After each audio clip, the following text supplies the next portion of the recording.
the last video, we saw a very simple example of a while loop. We looked at a basic syntax of the loop and how it works. Let's now apply this knowledge to a similar example, but this time with a while loop inside a function. Can you work out what this function does? In this example, we start out by initializing a variable called x. In this case, we initialize it with the value of 1. Then we enter our while loop, which checks to see if the value inside of the x variable is less than the parameter n that the function received. If that comparison evaluates to true, then the code inside the while block is executed. Say we pass a value of 5 as a parameter to this function.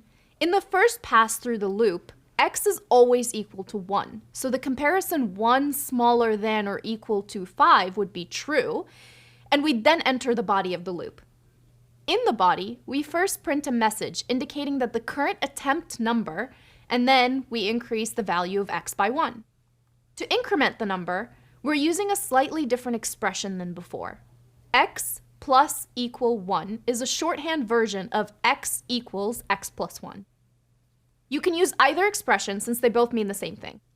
The process continues until the result of the comparison isn't true anymore, which happens when x is bigger than n. In our current example, this would be when the value of x is 6. Let's see it in action.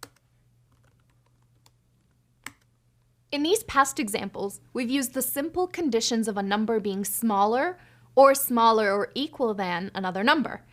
These are common conditions, but they're by no means the only conditions you can have in a while loop. It's common, for example, to call a separate function that evaluates the condition, like this.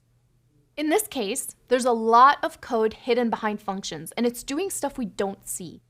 There's a getUsername function that asks the user for a username, and a validUsername function that validates that username. And all this is happening in just a handful of characters. As you can see, you can pack a lot of punch into just a short line of code. In this case, the body of the while loop will be executed until the user enters a valid username. The important thing to remember is that the condition used by the while loop needs to evaluate to true or false. It doesn't matter if this is done by using comparison operators or calling additional functions.